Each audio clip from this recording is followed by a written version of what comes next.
बहुत अच्छा बना है।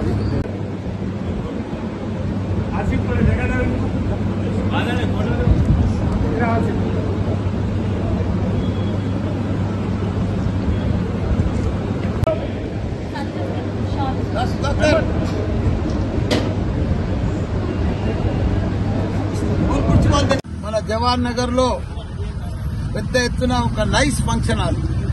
నైస్ అంటే రియల్ గా కూడా నైస్ ఉంది. చాలా సంతోషపడ్డా లోపల చూసినాక. నైస్ ఫంక్షన్ హాల్ మన యూసుఫ్ గారు మతీన్ గారు కలిసి ప్రారంభించినందుకు చాలా సంతోషం. వాళ్ళకు శుభాకాంక్షలు. ఏది ఏమైనా జవహర్ నగర్ ఒకప్పటి జవహర్ నగర్ వేరు, ఇప్పుడు జవహర్ నగర్ వేరు. నాకు చాలా సంతోషం అనిపిస్తుంది జవహర్ నగర్ ఎప్పుడు వచ్చినా, ఏది ప్రారంభించినా, ఏ పని చేసినా. ఎందుకంటే జవహర్ నగర్ మొదటిసారి చెప్తున్నా నాకు గుండెకాయ అని. ఎందుకంటే నిజంగా మా కేటీఆర్ గారు, కేసీఆర్ గారు చాలా అభివృద్ధి చేసింది జవహర్ నగర్.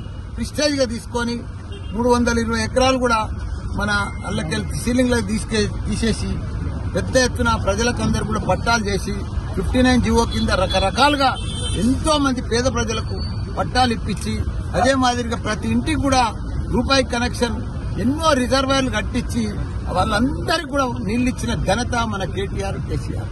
ఇప్పుడు చూస్తే ఒక పట్టణంలో అయిపోయింది. ఇప్పుడు మనం ఈ మెయిన్ రోడ్ చూస్తే మనకు అద్భుతం అనిపిస్తుంది. ఎందుకంటే హ్యాబిట్స్ మాదిరిగా అయిపోయింది మెయిన్ రోడ్ జవహర్ నగర్. ఒకప్పటి జవహర్ నగర్ కు ఇప్పటి జవహర్ నగర్ కు చాలా మారిపోయింది. ఎంతో మంది ప్రజలకు తక్కువ ధరకు ఇక్కడ ఇల్లు కొనుక్కొని, ఇక్కడ జవహర్ నగర్ అంటేనే గవర్నమెంట్ ల్యాండ్, ఇంకా వేరే ఆల్టర్నేటివ్ ఏం లేదు, అంతా గవర్నమెంట్ ల్యాండే. అయినా మన టీఆర్ఎస్ ప్రభుత్వం మంచిగా వాళ్ళకు ప్రభుత్వం ల్యాండ్ అంతా కూడా పట్టా చేసి, వాళ్ళకు అంతా కూడా పట్టాలు ఇచ్చి, వాళ్ళకందరూ కూడా నీళ్లు ఇచ్చి, కరెంట్ ఇచ్చి, పర్ఫెక్ట్ అన్ని రకాల కూడా రోడ్లు లేపించి, కోట్ల రూపాయలు ఖర్చు పెట్టి అభివృద్ధి చేసిన ఘనత మన కేసీఆర్.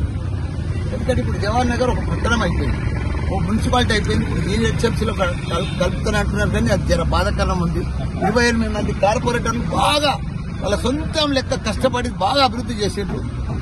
ఇప్పుడు చూస్తున్నాం జవహర్ నగర్ ను వాసన రాకుండా క్యాపింగ్ చేసి 144 కోట్లతోటి మొత్తం ఆ రామ్కీ వాళ్ళని అందరూ కట్టడి చేస్తే, ఇప్పుడు రామ్కీ వాళ్ళని కాంగ్రెస్ ప్రభుత్వం వచ్చింది, రామ్కీ కట్టడి పోయింది.